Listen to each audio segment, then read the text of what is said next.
Research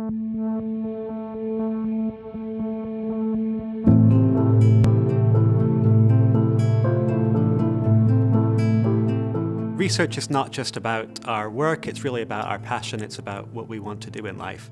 I've spent more than 10 years working in South Asia in international development. It's just a completely new experience which is unlike anything else in this world.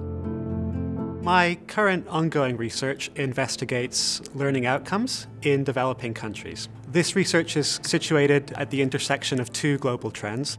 One is an expansion of access to primary schooling.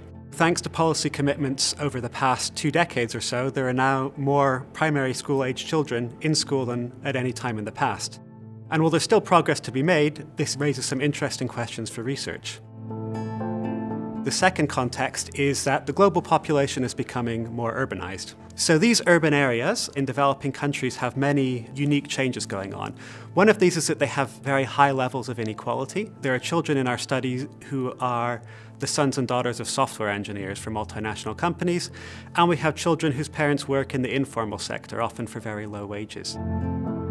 We are of course looking at cognitive outcomes like literacy and numeracy, but we're also looking at social learning outcomes. So can children identify opportunities for collaboration? Can they recognize other students who are in marginal situations who could benefit from assistance or inclusion?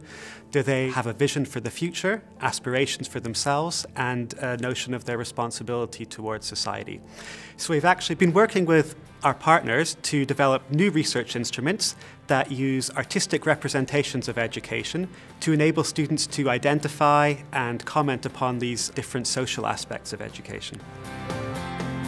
We are undertaking data collection not just with teachers and students, but also with parents, through interviews, through home visits, and we look at things like their engagement with the school. We also want to understand whether or not accountability to parents plays a role in improving students' learning outcomes. Our main goal in this project is to provide evidence for policymakers in India, in Nepal, and at the Department for International Development on models of schooling that appear to give us the best learning outcomes in these contexts. Whether this would be a public schooling, private schooling, or hybrid models of public-private provision. The results from our research will ensure that the children in growing urban areas receive access to high-quality education that prepares them for life.